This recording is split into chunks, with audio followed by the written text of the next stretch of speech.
Hello friends, मैं हूं Rishabh Kapoor webstufftutorials.com से। इस ट्यूटोरियल में हम पीएचपी फॉर्म हैंडलिंग के बारे में बात करेंगे।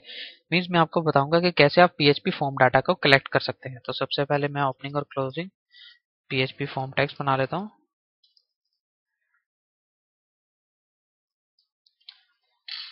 यहाँ पे मैं एक input type of submit button बना लेता हूँ जिसकी हेल्प से पीएचपी फॉर्म डाटा को सबमिट किया जाता है।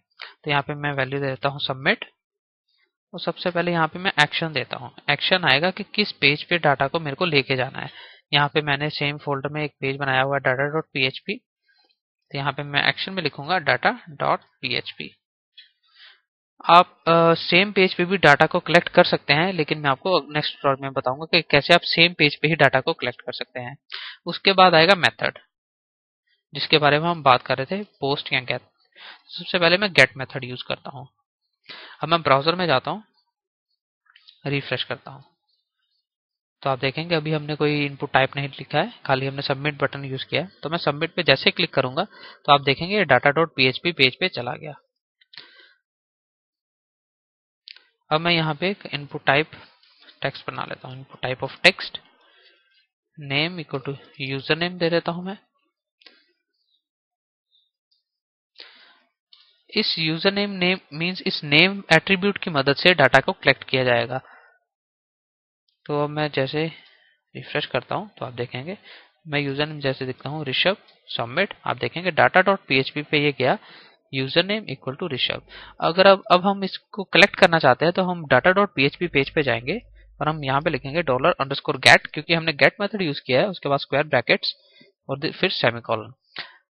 और स्क्वायर ब्रैकेट्स के अंदर आप सिंगल कोट्स या डबल कोट्स कुछ भी यूज कर सकते हैं। मैं सिंगल कोट्स यूज करता हूँ। और यहाँ पे हम नेम लिखेंगे। तो नेम है यूजर नेम और मैं इसको एको करवा लेता हूँ कि जिससे आपको पता लग जाएगा।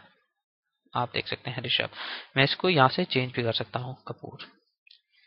तो आप देख सकते हैं जो गेट मेथड है, पहली बात मैं आपको बताना चाहता हूँ, जो गेट मेथड होता है वो बाय डिफॉल्ट मेथड होता है। अगर हम यहाँ पे कोई मेथड स्पेसिफाई नहीं करेंगे तो ये by default get method pick करेगा। और सेकंड, जो गेट मेथड होता है वो डाटा सेंड करता है वाया यूआरएल। तो इसका मेन एडवांटेज ये है कि अगर आप किसी पेज को बुकमार्क करना चाहते हैं तो आप उसको बुकमार्क कर सकते हैं यूआरएल को।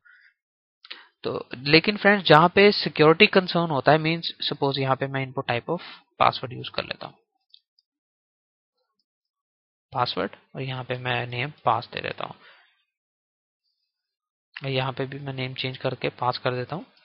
अब आप देखेंगे क्या डिफरेंस होगा। मीन्स जहाँ पे सिक्योरिटी कंसर्न होगा वहाँ पे क्या फर्क पड़ेगा। जैसे यहाँ पे मैं ऋषभ लिखता हूँ, आप देखेंगे पास इक्वल ऋषभ, मीन्स इसने यूआरएल में ही शो कर दिया। मीन्स अगर सिक्योरिटी कंसर्न कोई कंसर्न है तो उस केस में हम गेट मेथड यूज नहीं करेंगे। और गेट मेथड की एक जो यूआरएल की लिमिट है वो 2000 कैरेक्टर्स होती है। मींस 2000 कैरेक्टर्स के ज्यादा से ज्यादा यूआरएल बड़ा नहीं होना चाहिए। आप एक इसकी एग्जांपल google.com ले सकते हैं। जब भी आप उसमें कुछ सर्च करते हैं तो वहां भी यहाँ आप टॉप पे यूआरएल देखेंगे जिसको कि आप बुकमार्क कर सकते हैं। तो अब हम बात करते हैं पोस्ट मेथड की। मींस जहां पे सिक्योरिटी कंसर्न होता है वहां पे हम पोस्ट मेथड यूज कर सकते हैं। तो यहाँ पे मैं लिखता हूँ मेथड इक्वल टू पोस्ट। और यहाँ पे डॉलर अंडरस्कोर गेट की जगह मैं डॉलर अंडरस्कोर पोस्ट लिख देता हूँ। अब मैं फिर रिफ्रेश करता हूँ। अब मैं ऋषभ लिखूंगा। अब आप देखेंगे डाटा डॉट पीएचपी ऋषभ यहाँ पे लिखा है। ये मैंने खाली शो करने के लिए आपको लिखा है। मींस यूआरएल में कुछ भी नहीं है, यूजर कुछ भी चेंज नहीं कर सकता। मींस जहां सिक्योरिटी कंसर्न होता है वहां पे आप पोस्ट मेथड यूज करेंगे। तो ये था कि हम इसी page data dot PHP page पे डाटा को पहले फॉर्म डाटा को सेंड कर रहे थे। उसके बाद हम उसको यहाँ से मीन्स डाटा को कलेक्ट कर रहे थे। तो आप ये सब कुछ एक ही पेज पे कर सकते हैं। फ्रेंड्स, आप एक और चीज देख सकते हैं, यहाँ पे हमने सबमिट बटन यूज किया है, जिसके थ्रू मीन जब हम सबमिट बटन क्लिक करेंगे तभी ही जो फॉर्म है एक्सेस होगा। आप सिंपल बटन की मदद से भी इसको कर सकते हैं, लेकिन उस केस में आपको एजेक्स यूज करना पड़ेगा। एजेक्स हम आने वाले ट्यूटोरियल्स में यूज करेंगे। तो अब मैं आपको बताता हूँ कि कैसे आप सेम पेज पे डाटा को कलेक्ट कर सकते हैं। तो सबसे पहले हम टॉप पे जाएंगे, पीएचपी।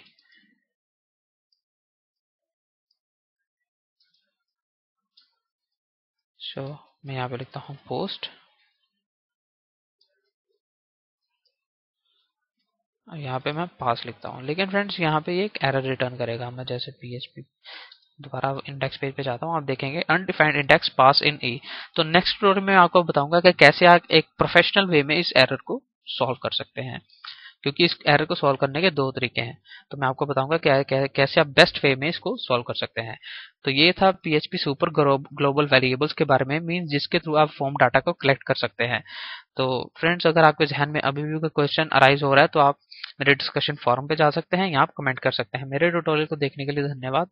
मेरे चैनल को सब्सक्राइब करना ना भूलें ताकि आपको मेरे वीडियोस के बारे में रीसेंट अपडेट्स मिलती रहे। हम नेक्स्ट ट्यूटोरियल में मिलते हैं।